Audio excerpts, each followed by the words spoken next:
www.rba.go.ke, call our toll-free line on 0800 720 300 or email info@rba.go.ke. Secure your future. Secure your peace of mind.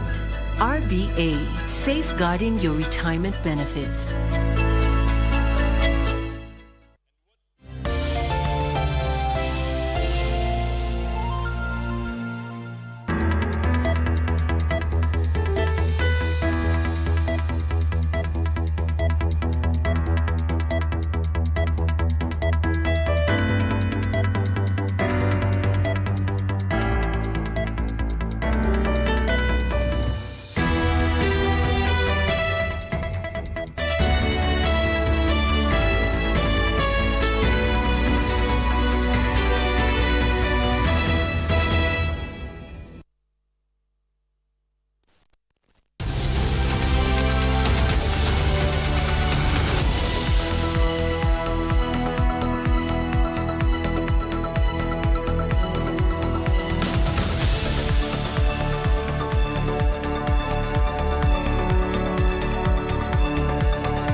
After the resolution of one stalemate between the National Assembly and the Senate after mediation on the division of revenue bill, there is yet another stalemate pitting the same houses over the additional allocation to counties, and that essentially looks like it is occasioning a crunch in the county governments. That's the conversation we'll be having tonight, and I will be joined by the Senator for Homa Bay County, Moses Kajwang, who chairs the County Public Accounts Committee in the Senate, to discuss devolution and how it's faring on.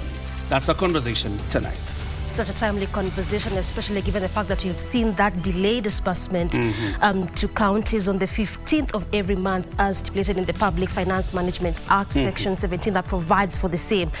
So really just look at the solution there, and especially when it comes to the disbursement of funds to counties. Quite timely, JJ. It will be the big conversation tonight. And of course, there's what has been happening across the country. But first things first, here are tonight's highlights.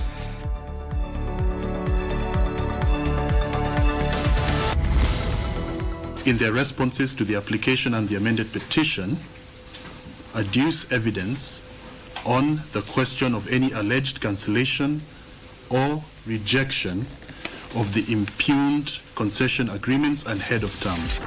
Make it public.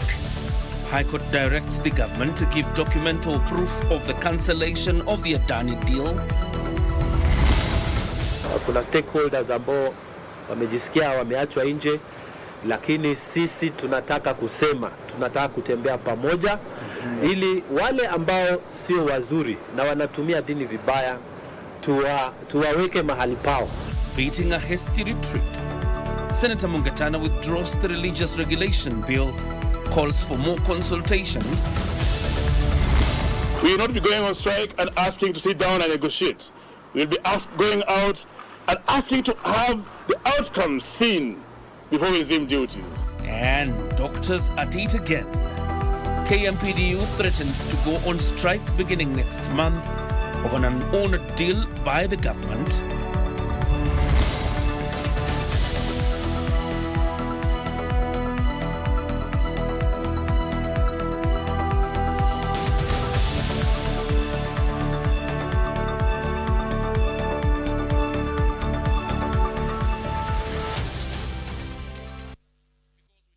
Many thanks for making time for us. You're on Prime Edition. I'm Doreen Arange. Lucy Maura is our sign language interpreter. And my name is John Jacob Kioria. You're very much welcome to the broadcast. To start us off, the High Court in Nairobi has ordered the government to reveal the contents of the Adani deals despite its cancellation. In a ruling issued by Justice Bahati Mwamuye on Wednesday, the government has been directed to give documental proof that the deals had been cancelled, even as the Adani Group sought to withdraw from proceedings, citing its cancellation. Our reporter Joseph Wahungu starts us off with that report. Noting also the strong public interest in the subject matter and the status of the subject airport, it is just that in the interim, conservatory orders be issued to not only preserve the substratum of the petition, but also to allow for an orderly progression of the matters before this court. That was Justice Bahati Mwamuya's directive to the government a week after the president order for the cancellation of the controversial Adani Group's proposed takeover of the Jomo Kenyatta International Airport. In his ruling Wednesday at Milimani Law Courts, the High Court judge also gave the state a period of up to January 25th, 2025 to produce proof of the cancellation of the deal. He also issued an order blocking Adani and any other entity from taking over JKIA pending the determination of the matter before the court. The respondents shall, in their responses to the application and the amended petition, adduce evidence on the question of any alleged cancellation or rejection of the impugned concession agreements and head of terms. Rejoinder by the petitioners within 14 days of the lapse of the time for responses. The ruling followed a petition by Tony Gashoka and Mount Kenya jurists dubbed the People Against Adani Group attempted takeover of Jomo Kenyatta International Airport. The petitioners insisted that there must be accountability on those who initiated the challenged projects before the matter is wished away. The petitioners are also saying in the petition, JKIA in the first place is not available for leasing to foreigners under whatever guise. So we need to know what actually was cancelled. All this is not before you, my Lord, and we look forward to interacting with that situation once it is placed before you. During the cases, lawyers representing Adani Group informed the court of their desire to be excused from the proceedings. A week after the government's decision to cancel Adani deals with Ketraco and JKIA, the matter seems far from over, with the High Court now set to give further directions come January 2025. Reporting for KBC Channel 1 from Milimani Law Courts, I'm Joseph Wahungu. Away from Adani to some health matters now, and the Kenya Medical Practitioners, Pharmacists and Dentists Union has ordered intern doctors to withdraw their services from their respective health facilities, citing failure by the government to pay their salaries. KMPDU at the same time has threatened to go on strike beginning next month to compel the government to honor the collective bargaining agreement that led that is the collective bargaining agreement CBA, of course, signed earlier this year. Led by KMPDU Secretary General Davji Atala, the doctors attributed the recent deaths of intern doctors to job-related stress and unpaid salaries. What about the Kenyans who are then going to lose their lives or complicate when you go on strike? So today I want to invite Kenyans to come and join us on this strike come December. Tell our junior doctors, our colleagues, we are mindful about your welfare. Stay at home until the government remembers it has a duty to the people. And as seniors, we are coming to join you at home, because that's the only way the government has to be nudged to action. That ought to be implemented, that the interns ought to be paid before we resume duties, that the doctors ought to be paid monies owed to them before we resume duty. We will not be going on strike and asking to sit down and negotiate. We will be going out and asking to have the outcomes seen before we resume duties, because the government seems not trustworthy anymore. A specialist hospital in matters of ultrasound hosted a training session for doctors and nurses on how to care for expectant mothers. The training initiative, led by medical specialists from the South, underscored the commitment to professional development and healthcare innovation. Continue. Scanning a pregnant mother with care and precision, the doctors and nurses from the 11 branches of the RFH Healthcare Network observed keenly. That's it. What are you feeling? Officials noted that point-of-care ultrasound training is an advanced diagnostic technology that has revolutionized medical assessments and allows healthcare providers to perform real-time, accurate bedside evaluations, thereby improving both the speed and quality of patient care. There's some corner in Africa, we fund just the midwife. And with this program and this training, if we have a midwife wherever she is and she has the focus, I can tell you she can be able making diagnostic on good time, because you see life is tied to time.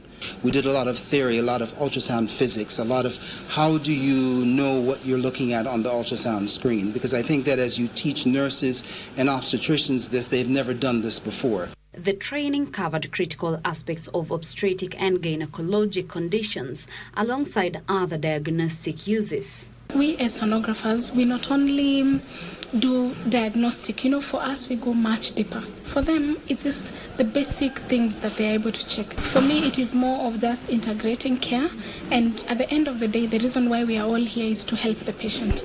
Participants engaged in detailed hands-on sessions that equipped them with practical skills needed to seamlessly integrate point-of-care ultrasound training into daily patient care. For Prime Edition, I am Teresa Mutai.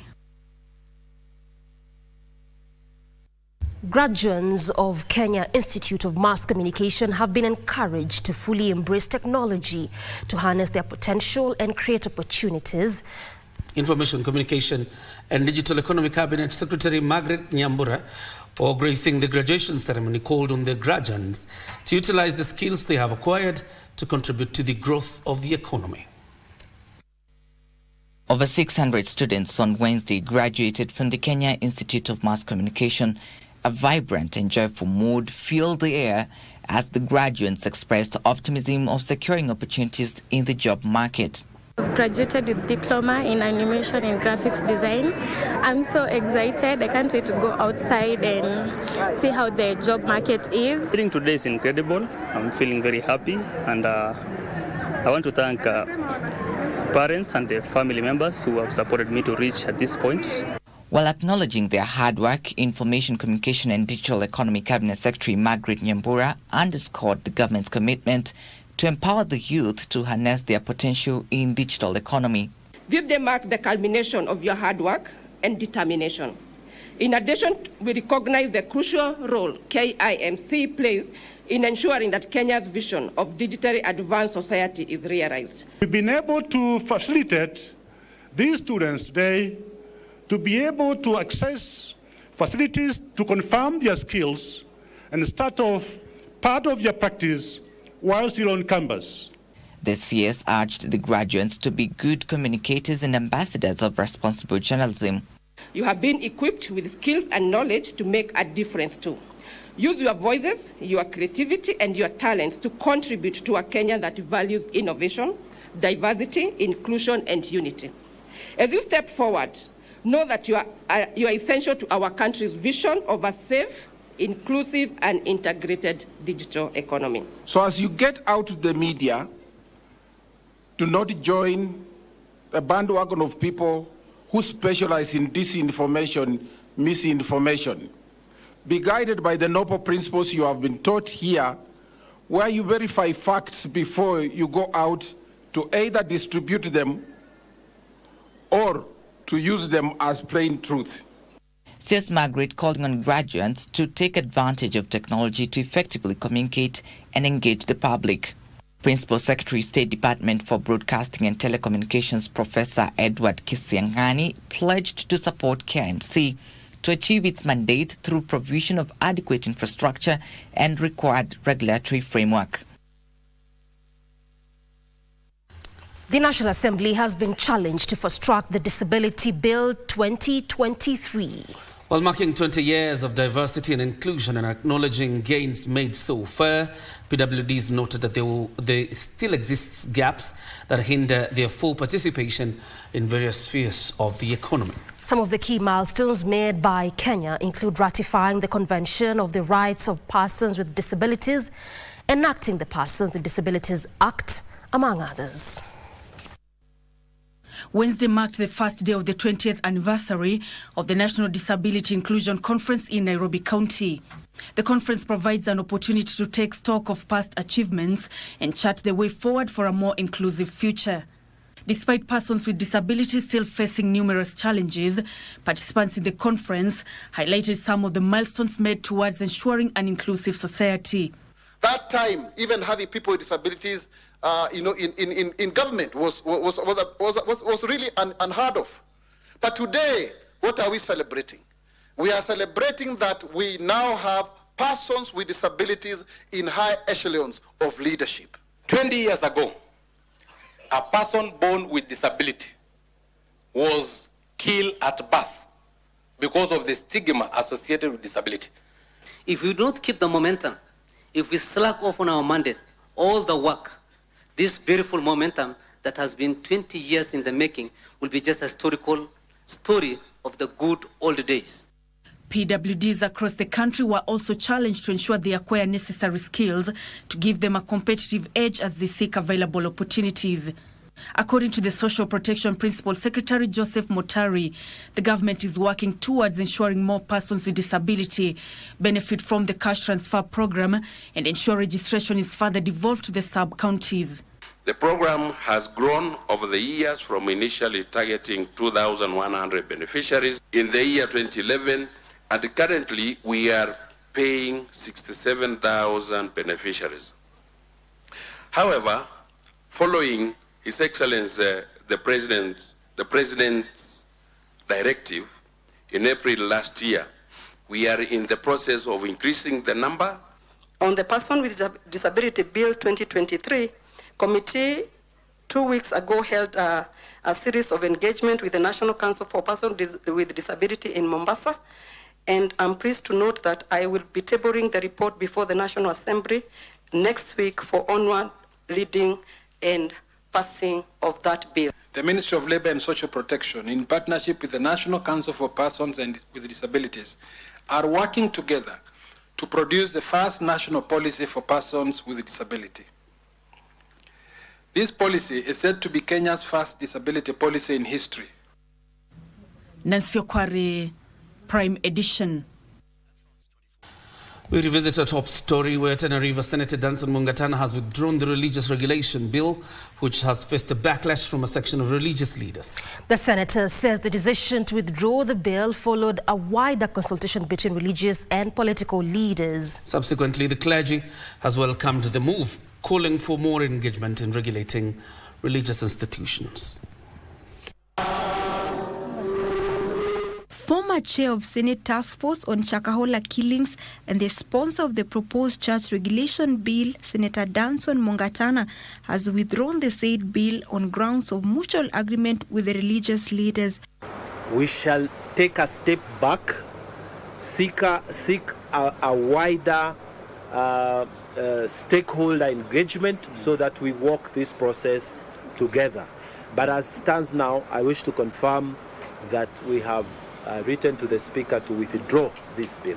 Thank you. Mungatana noting that the withdrawal of the bill will foster open dialogue between the government and the religious institutions as they look for appropriate course of action. Kumekuwa malalamishi pale na pale kwamba kuna stakeholders ambao wamejisikia wameachwa nje, lakini sisi tunataka kutembea pamoja ili wale ambao sio wazuri na wanatumia dini vibaya tuwaweke mahali pao. The move was welcomed by the clergy, who also agreed to withdraw cases they had filed in court challenging the bill. On the matter of ongoing court cases linked to the Mungatana bill, we have pursued alternative dispute resolution, ADR, mediation, and other diplomatic channels to resolve disputes amicably. The two parties have now agreed to form a self-regulation task force that will develop a comprehensive framework for self-regulation. Na pia tunasimamia uhuru wa kuabudu Kenya, na tunashukuru pia rais mwenyewe alitamka na kinywa chake akasema kanisa lenyewe lipange vile litajisimamia. na kwa hivyo tunaomba mtuunge mkono, viongozi wote wa makanisa, viongozi wa kidini. Hii jambo hatulifanyi kwa kanisa pande moja, tunafanya kwa makanisa yote nchini Kenya. The Mungatana bill, among other requirements, sought to compel churches to pay taxes on income, gifts or profits generated from lawful activities unless the revenue is entirely allocated to charitable causes. Opicho Chemtai for Prime Edition. It's time for us now to take our first breather on Prime Edition, but just a reminder, shortly we'll be joined by the Senator for Homa Bay County, who also doubles up as the chairperson of the county's Public Accounts Committee. And our focus really is on devolution. Is devolution progressing as is enshrined in the Constitution, or is there a deliberate move to sabotage devolution? That's a conversation tonight.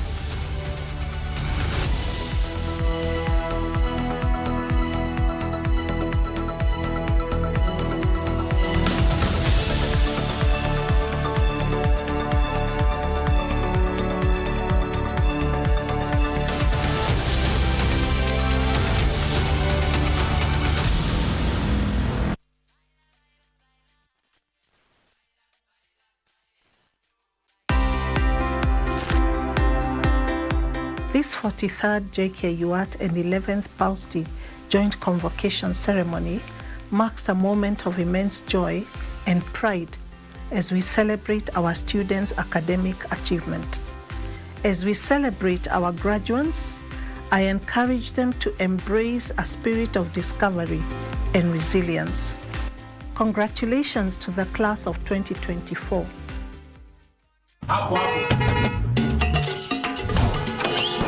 Wewe bro, nipatie hiyo risiti ya items. Wazi wazi. Cheki, mimi sina ado hizo Excuse, niletee risiti yangu ya items. Asante.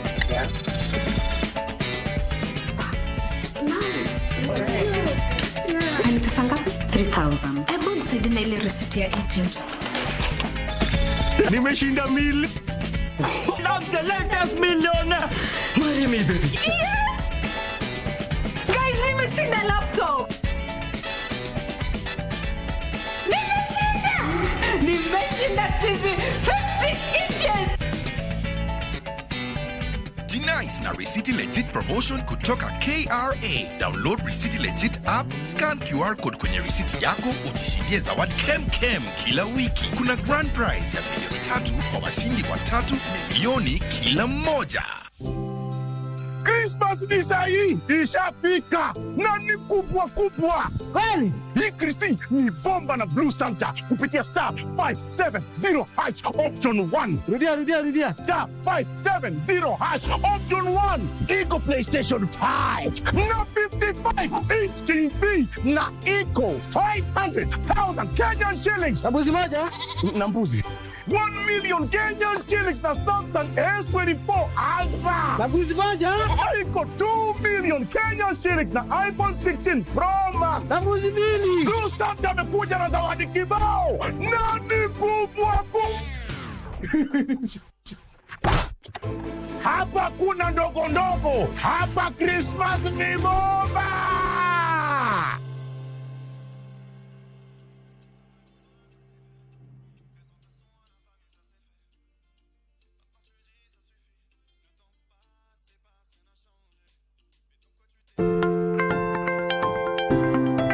The Kenya Medical Training College, KMTC, is delighted to announce its 93rd graduation ceremony scheduled for Thursday, December 5th, 2024 at the Moi International Sports Center, Kasarani, Nairobi from 8 a.m.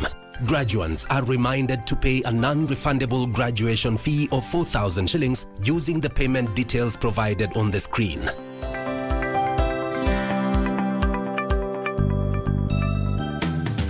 Graduation gowns can be collected at the college headquarters, and the graduation booklet is available for download on the KMTC website. For more details on the graduation, training programs, intakes and application procedures, visit www.kmtc.ac.ke. KMTC, training for better health.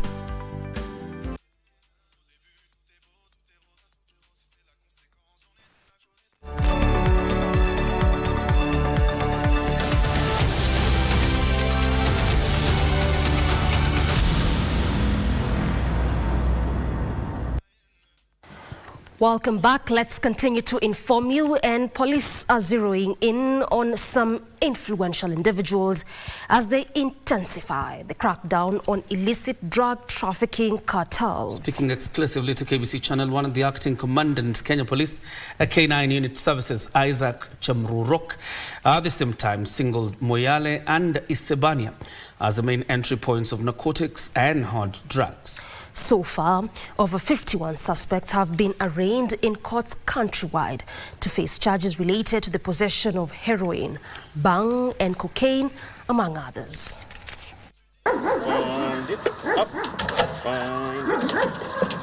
The multi-agency security team continues making strides in the fight against drug trafficking, with different border points highlighted as key entry points. The police have so far intercepted and impounded heroin, bang and cocaine at the said hotspots with street value of over 25 million shillings. Well, the most dangerous border that of late, they keep on shifting areas. Of late, we can easily say the Moyale border is becoming notorious. Yeah, and there are those areas also that they have never been left about, like the Hispania. Speaking exclusively to KBC Channel 1, Acting Commandant Kenya Police K9 Unit Services Isaac Chamrurok said the multi-agency security team has upped its game in the fight against drug trafficking. We have not been able to do this alone. We have been embarking on what we call intelligence-led operations so that we are able to zero these culprits. They are very powerful. They are drug cartels. People who can manipulate many people, yeah? But we have been able to use information from other intelligence agencies so that we are able to arrest these people. So we are doing what we call multi-agency approach to do contact operations. Na wengi tumeshirikiana na wananchi, wametupea habari. Tuko na majina ya wale watu wanafanya hiyo biashara. And it is just a matter of time.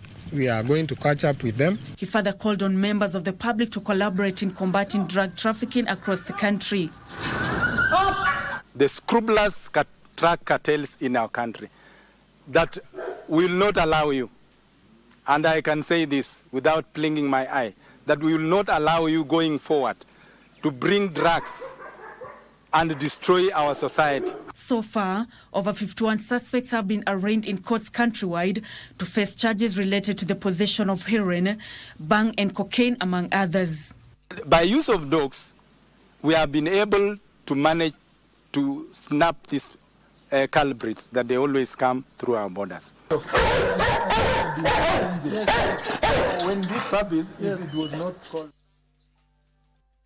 The government, in collaboration with development partners, have begun establishing policy and regulatory gaps in the realization of green building practices in Kenya. Speaking during a workshop on the development of standards for green buildings and affordable housing projects held in Nairobi, Lands Public Works, Housing and Urban Development Cabinet Secretary Alice Wahome called on stakeholders to implement local actions that align to the Sustainable Development Goals and the new urban agenda. And as Timothy Kipnus in our reports, Kenya is racing against time to develop an ambitious framework for sustainable urban transformation. On Wednesday, stakeholders in the building industry gathered in Nairobi to discuss the standards in the building sector in the wake of government push to ensure the affordable housing project is a success. It is here that the Lands Cabinet Secretary Alice Wahome underscored the government's commitment to ensure nothing is left to chance.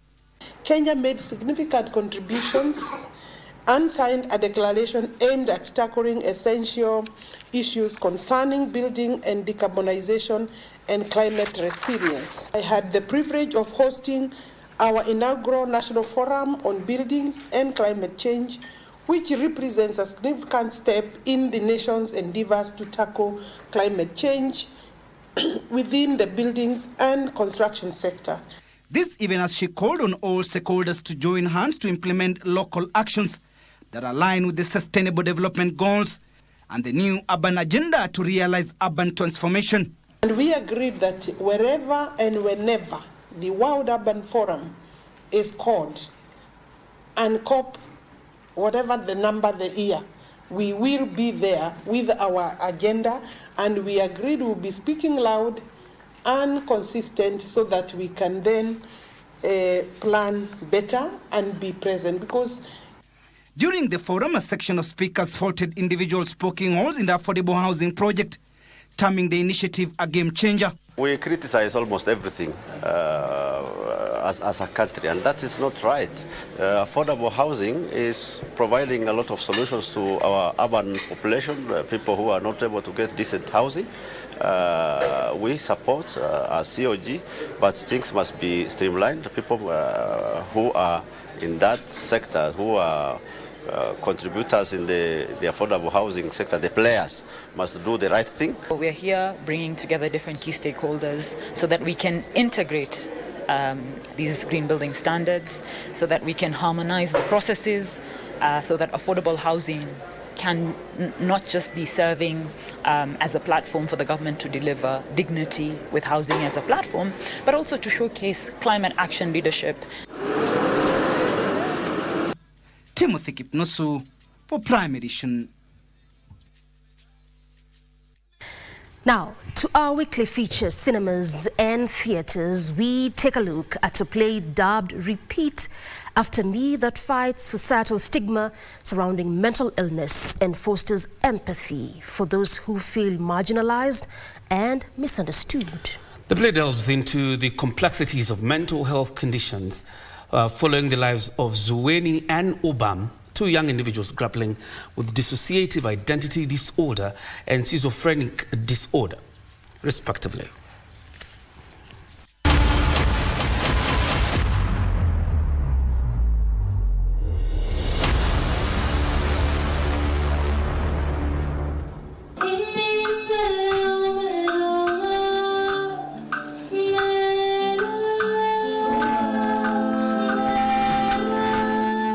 Repeat After Me, a captivating play with its raw and honest portrayal of mental health struggles.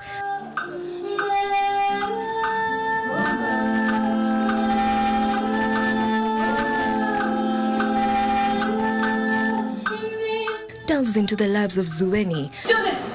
Get into this battle of self-love and self-pity. You shut yourself off, you shut me out, you shut everyone else down, and then finally, when you get back to yourself, you put the blame on me like Kioria now, Obama. A young woman with dissociative identity disorder. And so you think lying to me will make things better? No one say the lying. And Obam, a young man living with schizoaffective disorder. Because it's not real to you doesn't mean it's not to me. You know, I don't know what you want me to say. I just want the truth. I want the truth from you, and when I asked you, when did you see what I saw? The play follows their journey as they navigate the complexities of their relationship. What do you want from me? Hey, just breathe. Both past and present. It's a sickness. A sickness that I thought I finally learned to control. And I was wrong. And I hate that I was wrong. A shared dream, a haunting memory, and a disturbing wedding day incident. You lied to me at the altar. Just when I thought I would spend the rest of my life with you. People saw me lose my mind in a tuxedo, and you went ahead and told me that there was no one else in that church apart from me. Intertwined to reveal the depths of their mental health conditions. Look at me. Why am I here? All I am is a schizophrenic psycho who sees a boy in World War I uniform every 2 minutes. Talked about this about. Really, this is not how I want my life to run. Through powerful performances and insightful dialogue. I can't live like this. You see that boy? You see that boy? He lost everything in that war. Repeat After Me vividly paints the picture of the stigmatization faced by individuals. It's so beautiful you can't even comprehend it. Don't you hear it? No, not.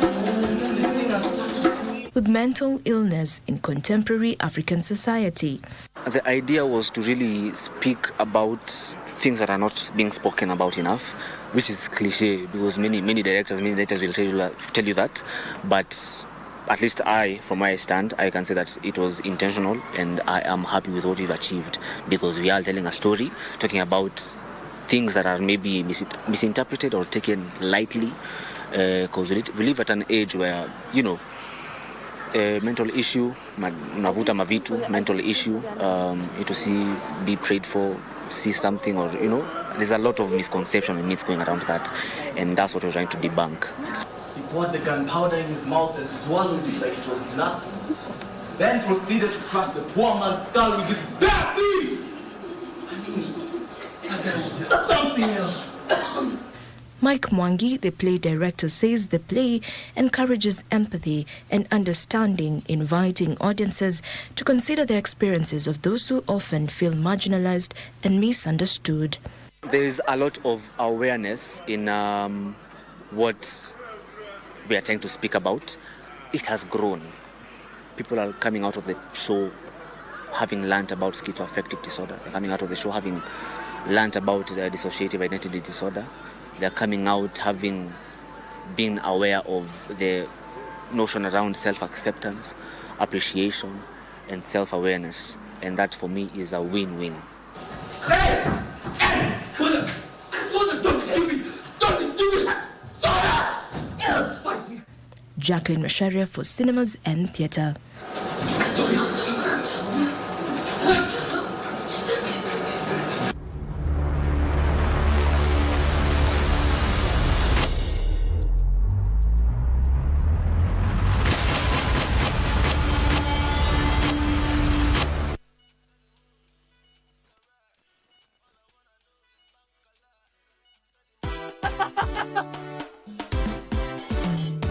Je, ungependa kuwa mshindi na Lucky Box? Ni rahisi sana. Bonyeza *463# uwe mshindi.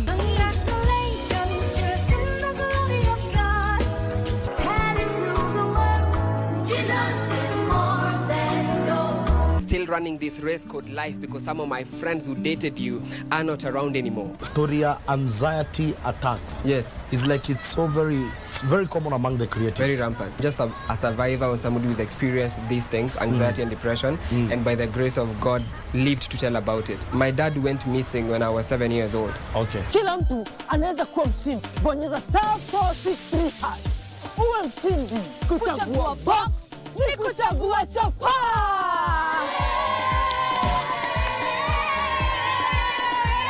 Kumbuka, kila unapocheza Lucky Box unasaidia watoto kusoma. Mamlaka ya ukusanyaji ushuru nchini inakuletea kampeni ya umma ya G-Nice na Risiti Legit. Thibitisha risiti yako ukitumia app ya Risiti Legit, upate nafasi ya kuibuka mshindi wa zawadi kemkem kama vile shilingi milioni 1 pesa taslim, laptops, televisheni ya inchi 50, smartphones na zawadi zingine. Alhamisi tarehe 28, kutana nasi mjini Embu, Runyenjes, Siakago, Manyata, Kiritiri Market na Mbere. Kutana na msafara wetu wa Meru, maeneo ya Chuka, Nkubu na Meru Town tarehe 29 Ijumaa. Tarehe 30 siku ya Jumamosi tutaanzia Meru Town, Nchiru, Kianjai, Mutwate na Maua Town. Pata app ya Risiti Legit kwa Google Play Store au App Store kwa maelezo ya kuingia katika mashindano ya Risiti Legit. G-Nice na Risiti Legit. KRA, tulipe ushuru tujitegemee.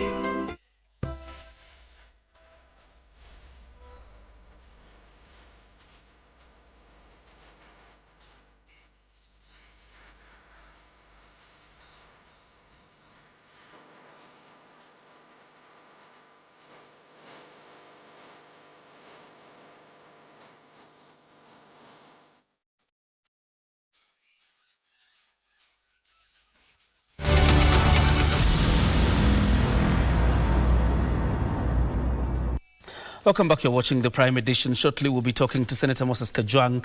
But for now, and what will usher us into the conversation, a stalemate between the National Assembly and governors now threatens to stall the release of 61 billion shillings to counties.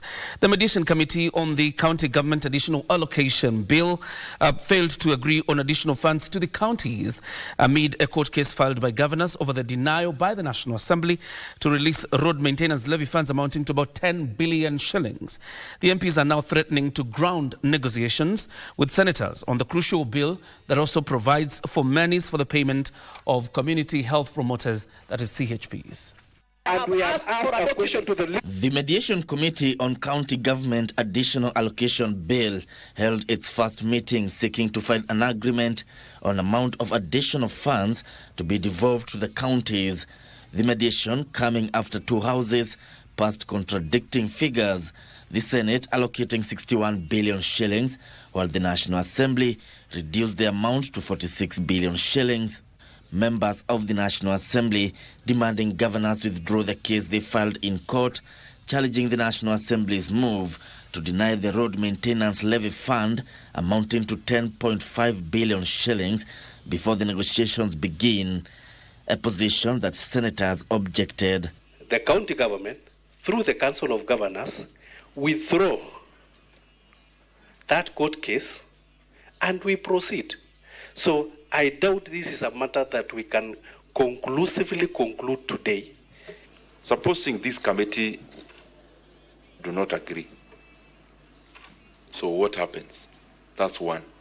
Second, supposing we agree, and when we table in the National Assembly, the plenary does not agree and it fails, then what happens? Now, if we were to make an assumption or an argument that without an additional allocation act in Kenya, the national government can continue disbursing from the center, we are essentially killing devolution and the philosophy and the spirit of devolution.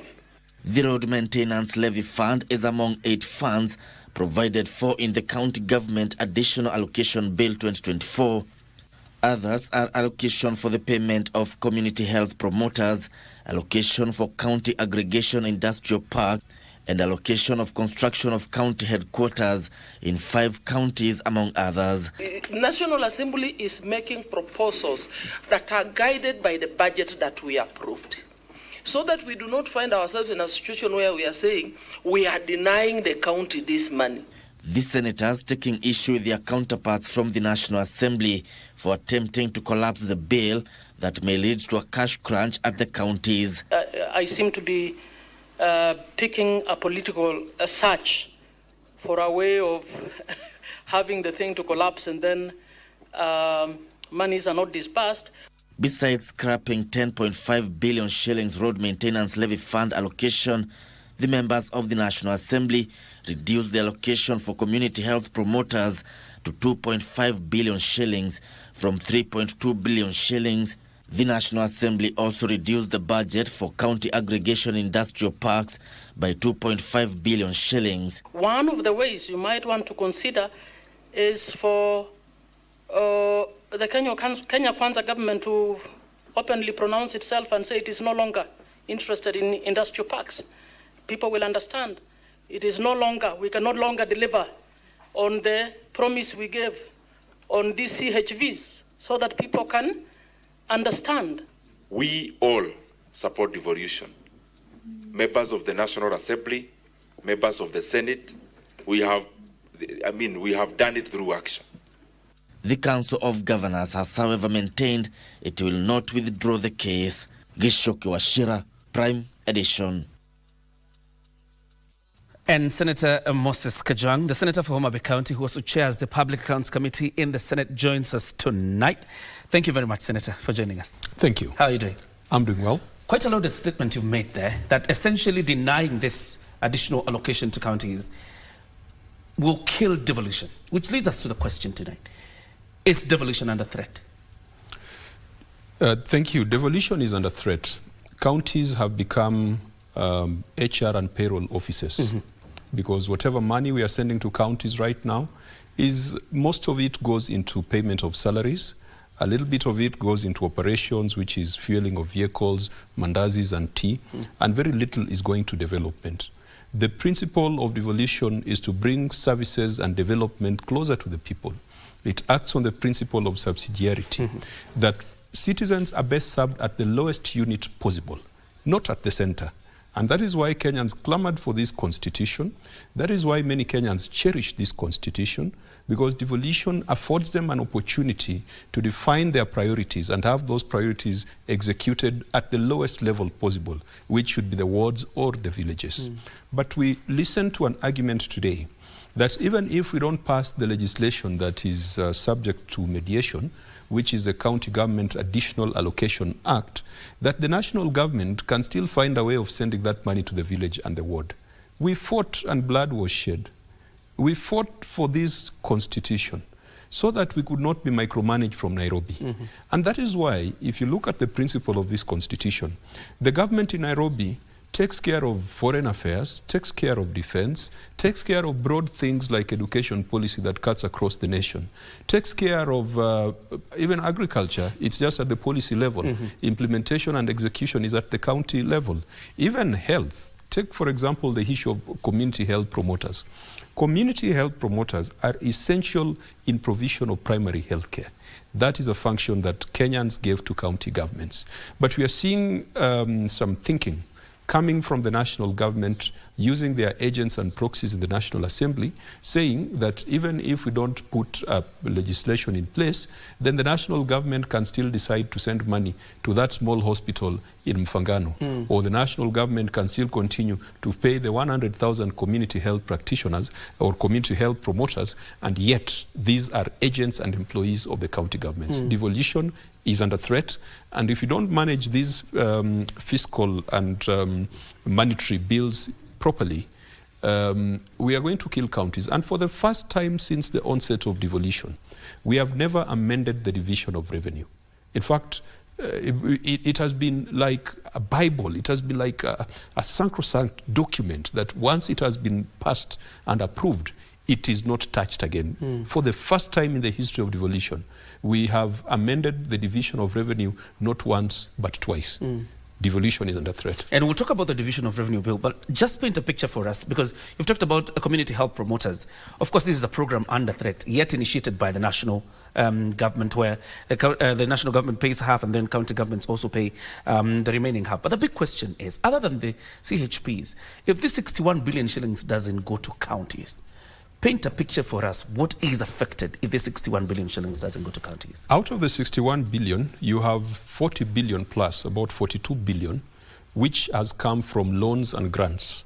The national government, because it is the one with the power to go and negotiate for loans, has negotiated for loans for various lines. And there are about 20 loans and grants that the national government has negotiated for that would be going to county governments. For example, FLOCA, financing locally led climate action, is a combination of loans and grants from the World Bank, from the German Development Bank, and several other players. It is advancing money to county governments so that they can do locally led climate change mitigation or adaptation actions. There are other loans, for example, NAV CDP, which is in the agriculture sector, where the national government has negotiated for a loan. It's supposed to be channeled through county governments for optimization of value chains in county governments. If we don't agree, that money cannot go to counties. It is 40 billion. Most of it are loans. And once you've taken a loan, the interest runs. From the date you have signed it up, the interest runs. Kenyans are going to pay interest on loans that are not value for money. And yet there are mandarins sitting somewhere in Nairobi at the Treasury and the various ministries who are consuming 10% of that loan on administration, and yet there's nothing in return. If we don't pass this law, those projects around the counties, the FLOCA programs, the NAV CDP value chain programs, where small farmers were being given things like banana tissue, they were being given avocado seedlings so that they can get into the cash economy. All that is under threat. There's also the issue of the road maintenance levy fund. The 10 billion. There's about 10.5 billion shilling that is in contention.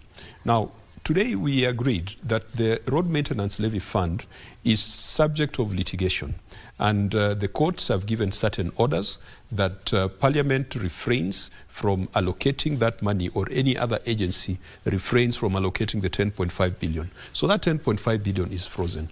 There's been an attempt to cajole the governors to withdraw the matter from court. And it's not really the governors who went to court. They were not the first petitioners. There were public interest organizations that went to court, because the earlier decision to leave county governments out of the road maintenance levy fund is clearly unconstitutional. We have two categories of roads in this country. Those run by the national government and those run by the county government. Those run by the national government are the national trunk roads, the highways, the A1s. Roads are classified from class A, B, and C. Those are national government roads. From class D going downwards, those are county government roads. And there are more. There are more roads that have been entrusted to county governments. The road maintenance levy fund, you pay. When you are buying a liter of petrol, there is a percentage that goes into the fund for maintenance of roads. Because the argument is, let us make sure that our roads are okay, but let it be paid for by the people who own cars. So that money, the National Assembly wants it to be controlled from Nairobi, irrespective of the fact that each county government has got hundreds of kilometers of roads that need maintenance. That is fatally flawed. And that is why I would not be very quick to ask the governors to get out of court, because I would be happy if the courts would render a verdict that would give us way forward. I've been in Senate for 10 years, and the 10 years we have struggled to amend the Roads Act. We still have Kenya Rural Roads Authority, controlled by the Ministry of Roads. We still have Kenya Urban Roads Authority. One absurdity is that Governor Sakaja here in Nairobi does not have money to fix urban roads.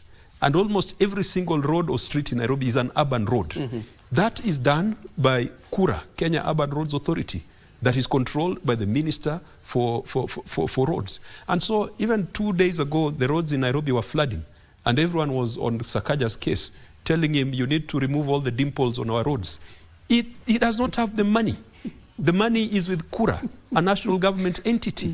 So I hope that this litigation is going to enrich our jurisprudence and is going to push Parliament to enact the right laws that respect the constitutional functions that have been allocated to the various entities. Finally, if we don't pass this law, community health promoters are going to be in an absurd situation where they'll only be paid half their salary.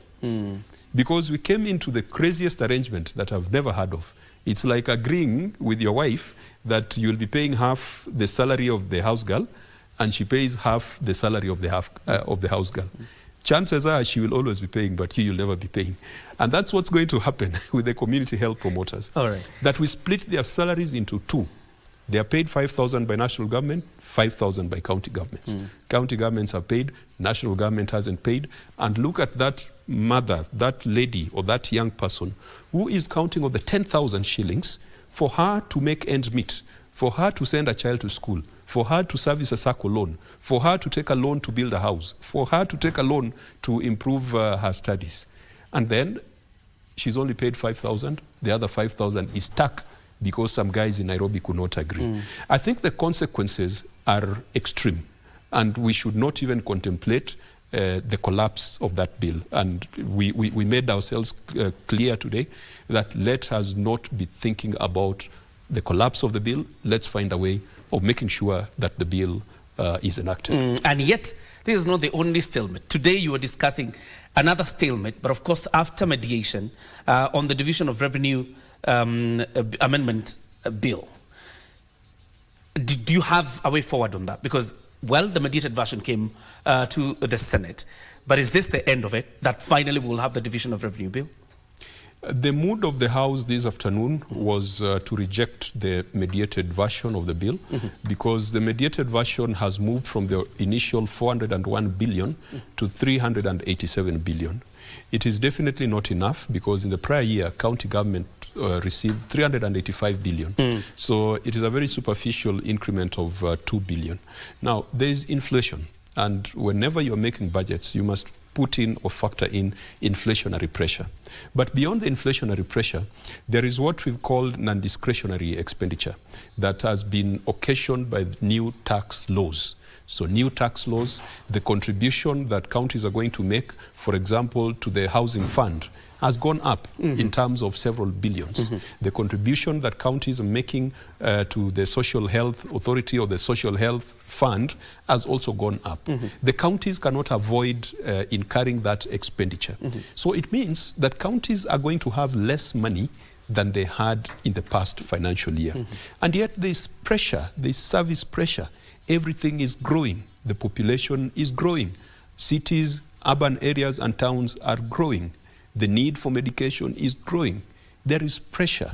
And so the general feeling, even though the vote has not been taken, is that the earlier mediated amount of 400 billion was fair enough. It would enable county governments to take care of the non-discretionary expenditure that has come along as a result of national government priorities. A few of these things, county governments did not have to do them. For example, each county government is required to set aside 250 million towards a county aggregation and industrial park. 47 county aggregation and industrial parks does not make sense. We must look at our counties from a value and regional perspective. And it's not regional for tribal purposes. It is regional for comparative advantage purposes. And say that if you look at the counties in the North Rift, for example, what is their comparative advantage and what is their competitive advantage? Perhaps it's around agriculture, because that is a key activity there. If you go to the counties at the coast, perhaps it is tourism and other aspects. If you came to Nyanza, perhaps it's fisheries and logistics. And so you could have different priorities for the regions. Let me cut you short. We take a very short, small breath and then come back, continue with that conversation. Thank you. We'll pick it up from there. We say some of these are inflicted by the national government, particularly because of the KIPES, and that is why we'll be picking the conversation after this short breather. Don't go too far.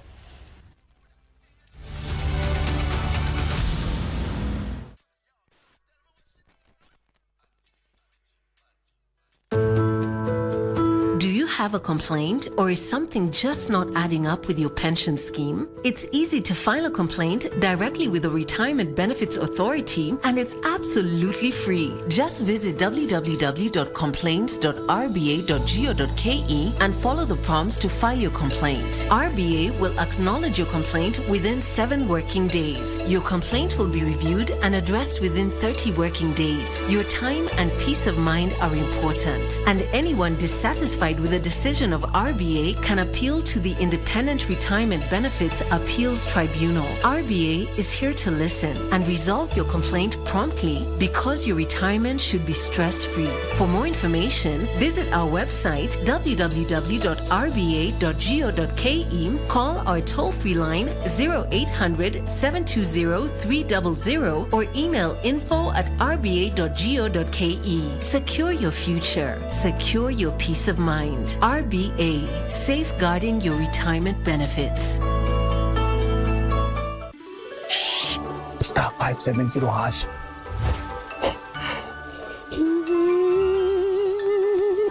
Option 1, kuna PS5 na ni full package na inakuja na JBL Party Box.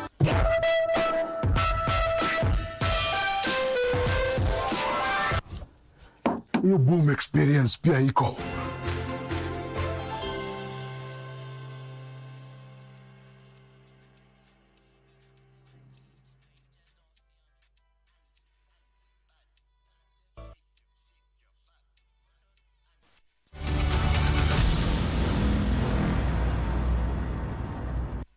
Welcome back. You're still watching Prime Edition. I'm still here with the Senator for Homa Bay, that is Senator Moses Kajwang. And before we took the breather, you were talking about the 250 million each county needs to allocate to KIPES. Go ahead. Yeah, the 250 million, it works out to 500 million per county. And you multiply that by 47 counties, you can clearly see that it's a lot of money. I don't think that building this county aggregation and industrial parks is something that we should be racing against each other as counties to do. First of all, the design is flawed, because you cannot have one model, one design for each county. That you want Tharaka Nithi to spend 500 million on county aggregation and industrial park, and you want Nakuru to spend the same amount of money on the same model. You know, you look at the agricultural productivity in Nakuru, for example, or take Narok for instance, and then you are telling Narok, Nakuru, Tharaka Nithi, Lamu to implement the same thing. There was some flaw in its in its design. But then each county must set aside 250 million. If Lamu sets aside 250 million out of its total allocation, that is easily 8% of its total revenues. The same case for a county like Tharaka Nithi. For Nairobi, it might look like a drop in the ocean. And so these are the non-discretionary expenditure that the national government has forced county governments to incur. And that's why we think that if we are going to do these national government initiatives, let's put it at 400 billion.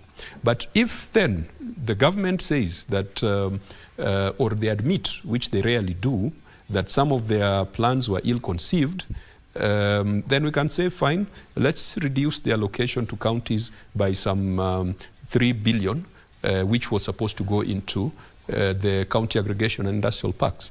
That is a possibility. The only thing we cannot touch is the stipends to community health promoters. There are 100,000 plus of them. They're doing an excellent job. They're the ones doing the registration for SHA. And they're the ones you'll find in facilities doing the means-based testing. They're the ones who'll be going out to do the case management to the population. The community health promoters is an excellent idea. It's just that the implementation model is wrong when you split someone's salary between two arms of government, which are not consistent. That's why we're saying give county governments that money, let them process a single payroll, let the 10,000 come from one source rather than splitting it. All right. As we put a cap on this, Senator, because this stalemate has existed even the years before, we've seen a stalemate somehow, in fact, on the Division of Revenue Bill, sometimes even lasting for months over. And on the issue of budgeting, is it time for us to think constitutional amendments that would allow the House of Senate to participate fully in the budget-making process? The Constitution, as it is, I think has got sufficient mechanisms to ensure that the Senate comes in as an upper house and as a house of sober reflection to ensure that the budgets that we do not continue to concentrate power at the center. When we decided to decongest and distribute and spread out power, it was not just vertical, but it was horizontal as well. So you had the decongestion from national to county governments, but there was also the dispersal to commissions and independent offices. We tend to forget about them because they're the ones who then manage that delicate balance between different arms of government. Already, Article 249 of the Constitution requires that allocation of budgets to independent offices and constitutional commissions should be the function of Parliament. And Parliament means the Senate and the National Assembly. You still have independent offices like the Office of the Auditor General complaining they do not have enough money to carry out their constitutional mandate. You still find the judiciary complaining that they don't have money. You still find other independent offices and constitutional bodies. For example, even IEBC is a constitutional body, an independent office. So I think the way the Constitution is crafted, as a member of the Senate, I would not want to bother Kenyans with an amendment because if you are faithful and if you pay fidelity to the Constitution, we would avoid these things. You have the Commission on Revenue Allocation, another constitutional commission. It is full of professionals, economists, fiscal analysts, people who went to school to study issues of revenue and how it should be allocated. And still, they bring their recommendations to Parliament. They tell the National Assembly that this is a basic minimum that counties should get. And then you still find the National Assembly or Senate ignoring that recommendation and going back to political considerations. So I don't think we should even talk of a constitutional amendment. What we need is commitment, faithfulness, and fidelity to the existing constitution. Thank you very much, Senator Kajwang, for joining us tonight, and your input very much appreciated. Thank you. Thank you very much. Senator Moses Kajwang, the Senator for Homa Bay County, and indeed the Chairperson of the Public Accounts Committee in the Senate. And indeed, as he says, fidelity to the Constitution will be the silver bullet to some of these things that we're seeing emanating. Time for us now to focus our eyes on business news.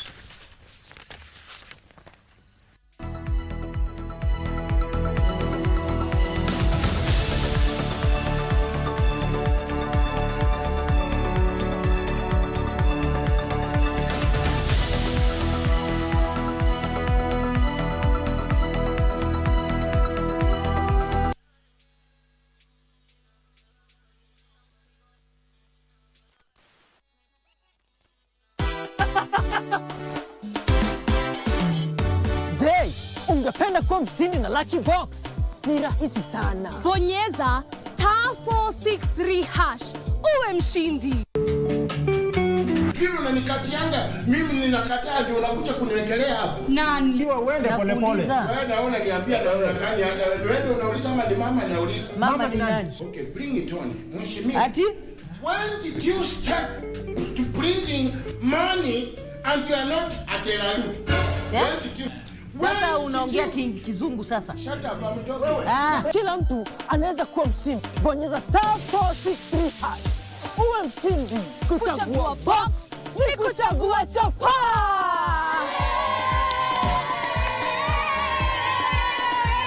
Kumbuka, kila unapocheza Lucky Box unasaidia watoto kusoma. Say bye-bye to FOMO, the fear of missing out, by downloading the KBC Online app that gives you access to everything you love. Get the latest news, sports, music, entertainment news, live radio, and so much more at the palm of your hands. To get the app, simply search KBC Mobile Digital App in your Google Play or App Store and download the app. Catch what you want, anytime, anywhere. Stay connected. Stay ahead with KBC Mobile Digital App.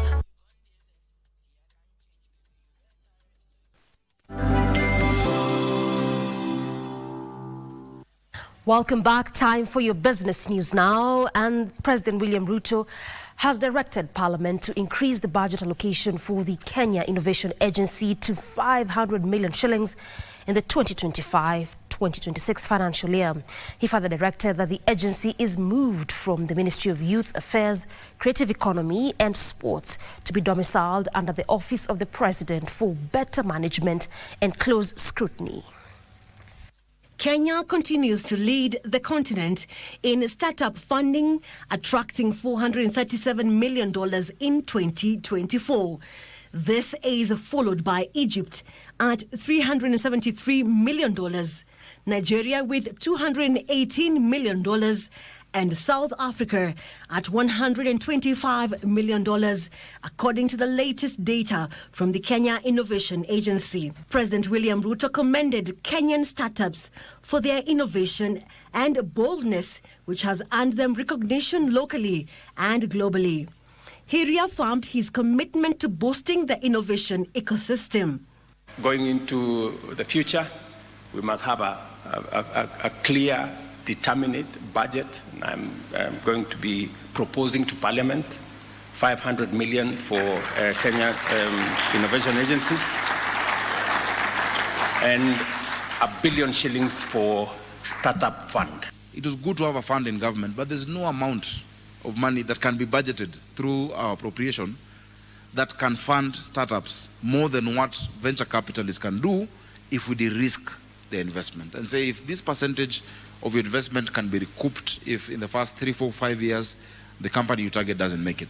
And that was really the aim. The president underscored the importance of a vibrant innovation ecosystem in addressing high unemployment rate, noting that between 500,000 and 8,000 graduates are churned out into the job market annually. It is important that we harness the opportunity in this space as part of our plan of making sure that we create adequate, high-quality jobs for the young people of our nation. He highlighted the need to develop strong tech talent, support university-led research, and enhance innovative skills.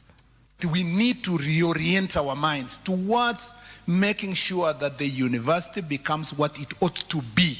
Instead of theory, they go to research, to go to development, and we put in place the funding, and they can attract private funding to make sure that they raise enough money to run their programs.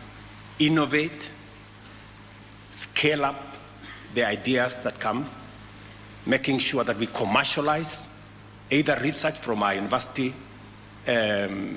institutions or commercialize ideas from our innovators and take them to the next level.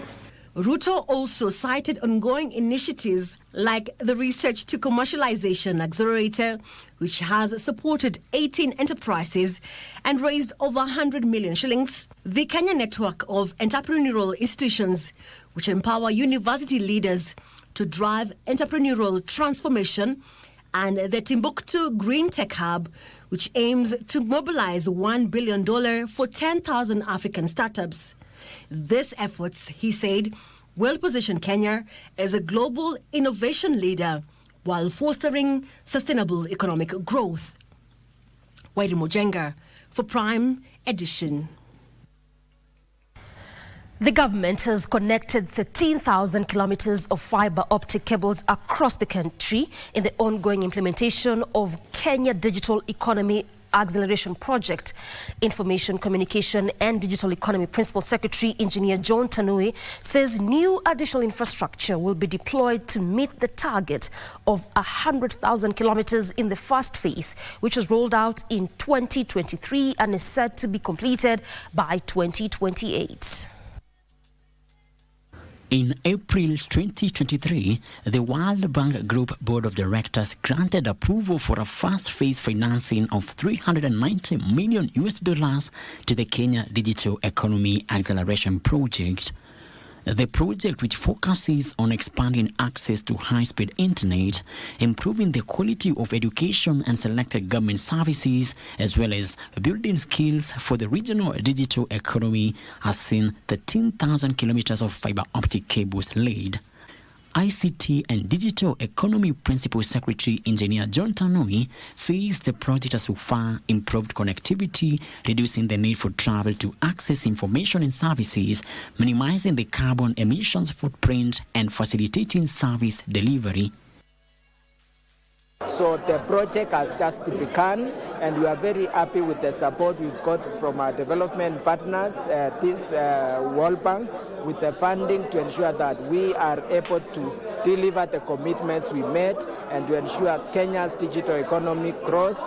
For every shilling, for example, that is going to be availed to the private sector for building of the backbone infrastructure, we expect that the private sector is going to match that investment. The World Bank approved a further $180 million in the second phase. Frederick Muki for Prime Edition.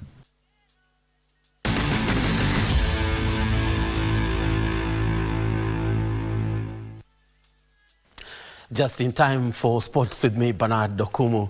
Paris Olympic semi-finalist Wiseman Were won the men's 110 meters hurdles at the 2024 Africa Military Games in Abuja, Nigeria, where a clocked time of 14.13 seconds to win gold for Kenya as Algeria's Bunani Amin settled for silver in 14.24 seconds. Ghana's Dampi Barnabas won bronze with a time of 15.03 seconds. Now Boniface Mweresa also won gold in the men's 400 meters final after clocking a time of 46.33 seconds. Algeria's Boujema Abdenour finished second ahead of Ghana's Solomon Diafo, who finished third in 46.98 seconds. Meanwhile, in boxing, Kevin Maina claimed gold in the flyweight bout after overpowering Algeria's Mohamed Yassin with his powerful and strategic boxing style.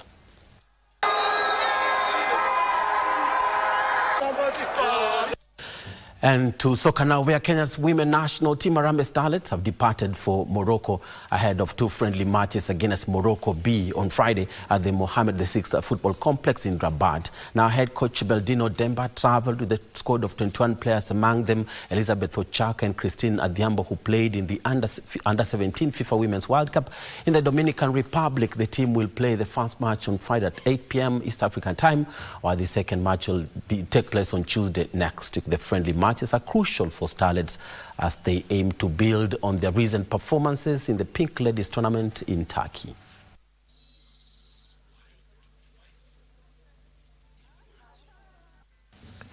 And to round 10 of the FKF Premier League, where Bandari moved to the 3rd position in the FKF Premier League after beating Kariobangi Sharks 2-0 at the South Coast grounds in Ukunda. In other matches, Shabana FC defeated FC Leopards 2-1 at the Gusii Stadium, while Mathare United lost 1-0 to Nairobi City Stars at Dandora Stadium. Talanta FC beat Ulinzi Stars by 1-0, while Gor Mahia thrashed Homeboys 2-0 at Kenyatta Stadium in Machakos. KCB, who were held to a 1-1 draw by Police FC, now top the standings with 21 points after 10 matches. Mara Sugar is second with 16 points after playing 9 games.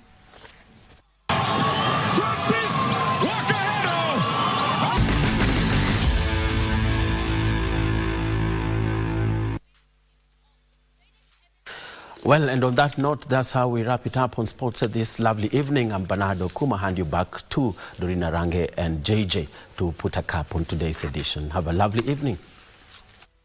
And we put a cap on this lovely edition. Absolutely. And this is how we put an end to it. Thank you very much for joining us for the entire 1 hour and about 10 minutes.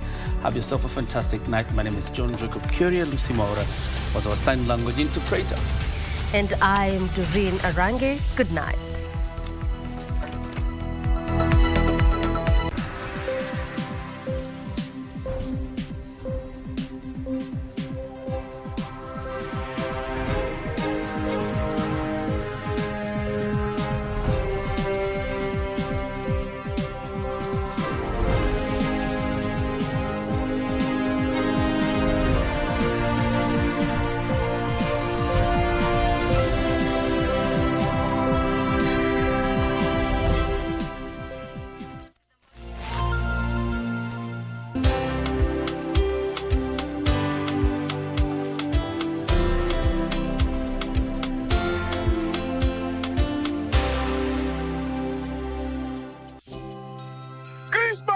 Hii ishafika na ni kubwa kubwa. Kweli? Hii Kristi ni bomba na Blue Santa kupitia star 570 hash option 1. Rudia. Star 570 hash option 1.